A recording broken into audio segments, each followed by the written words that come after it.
Hey everyone, welcome back to my channel. ಒಂದೆರಡು ವರ್ಷಗಳ ಹಿಂದೆ ನಾವು ಪ್ರಾಣಿ ಪೆಟ್ ಅಂತ ಒಂದು ಪ್ಲೇಸ್ನ ವಿಸಿಟ್ ಮಾಡಿದ್ವಿ. ತುಂಬಾ ಚೆನ್ನಾಗಿತ್ತು ಅದು. ಎಲ್ಲ ಪ್ರಾಣಿಗಳನ್ನು ನೀವು ಟಚ್ ಮಾಡಿ ಫೀಲ್ ಮಾಡಬಹುದು ಅಲ್ಲಿ. It was a good experience ಅಂತ ಹೇಳ್ಬೋದು. ಆ ಎಕ್ಸ್ಪೀರಿಯನ್ಸ್ನ ನಿಮ್ಮ ಜೊತೆ ಎಲ್ಲ ಶೇರ್ ಮಾಡ್ಕೋಬೇಕು ಅನ್ನಿಸ್ತು. ಸೊ ಹಾಗಾಗಿ ಇಲ್ಲಿ ಶೇರ್ ಮಾಡ್ತಾ ಇದ್ದೀನಿ.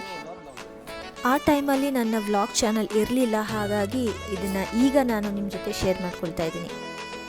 ಇದು ಪ್ರಾಣಿ ದ ಪೆಟ್ ಸ್ಯಾಂಕ್ಚುರಿ ಅಂತ ಇದರ ಹೆಸರು. ಇದು ಕನಕಪುರ ರೋಡಲ್ಲಿ ಬರುತ್ತೆ. ಈ ಪ್ಲೇಸ್ನ ನೀವು ನಿಮ್ಮ ಫ್ಯಾಮಿಲಿ ಮತ್ತು ಮಕ್ಕಳ ಜೊತೆ ಎಲ್ಲ ಹೋಗ್ಬೋದು.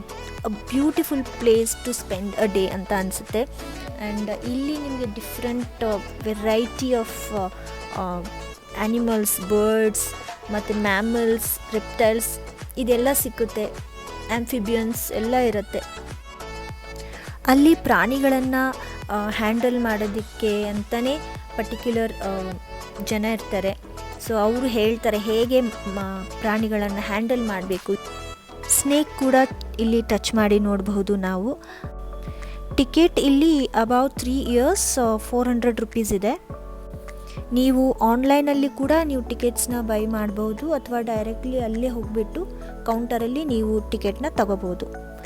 ಆಮೇಲೆ ನಮ್ಮ ಓನ್ ವೆಹಿಕಲ್ ಅಥವಾ ಟ್ಯಾಕ್ಸಿ ಮಾಡಿಕೊಂಡು ಹೋಗ್ಬೋದು. ಯಾಕೆಂದರೆ ಇದು ತುಂಬಾ ಒಳಗಡೆ ಇದೆ, ತುಂಬ ಇಂಟೀರಿಯರ್ ಇದೆ. ಬಸ್ ಸ್ಟಾಪಲ್ಲಿ ಇಳ್ಕೊಂಡು ನಾವು ಹೋಗ್ತೀವಿ ಅಂದರೆ ಕಷ್ಟ ಆಗುತ್ತೆ. ಸೊ ಹಾಗಾಗಿ ಓನ್ ವೆಹಿಕಲ್ಲಿಂದ ಹೋಗೋದು ಉತ್ತಮ. ಮಕ್ಕಳು, ನಾನು ಎಲ್ಲರೂ ತುಂಬಾ ಎಂಜಾಯ್ ಮಾಡಿದ್ವಿ. ಸೂಪರ್ ಆಗಿರುವಂತಹ ಎಕ್ಸ್ಪೀರಿಯನ್ಸ್ ಮಾತ್ರ. ಈ place worth spending time and money. Animals and ಬರ್ಡ್ಸ್ಗಳ ಬಗ್ಗೆ ತುಂಬಾ ಕಲಿಬೋದು. You can learn about their habits and even interact with some under supervision. ಈ ಪ್ರಾಣಿಗಳ ಡಯಟ್ ಏನು, ಆಮೇಲೆ ಅದರ ಏನು ಪ್ರಿಫರೆನ್ಸಸ್ ಏನಿದೆ, ಆಮೇಲೆ ಹೆಂಗೆ ಬಿಹೇವ್ ಮಾಡ್ತವೆ, ತುಂಬ ವೇರಿಯಸ್ ಆಗಿರುವಂಥ ಎಜುಕೇಷ್ನಲ್ ಆ್ಯಂಡ್ ಎಂಟರ್ಟೈನಿಂಗ್ ಆಪರ್ಚುನಿಟಿ ಅಂತ ಹೇಳ್ಬೋದು. ಫ್ರೀ ಗೈಡ್ ಇರುತ್ತೆ. ಇದಾಗಿತ್ತು ಟೋಟಲ್ ಆಗಿರುವಂಥ ಒಂದು fun and educational visit. Most exciting video ಒಂದಿಗೆ ಮತ್ತೆ ಸಿಗ್ತೀನಿ. ಅಲ್ಲಿವರೆಗೂ ಟೇಕ್ ಕೇರ್ ಆ್ಯಂಡ್ ಬಾಯ್.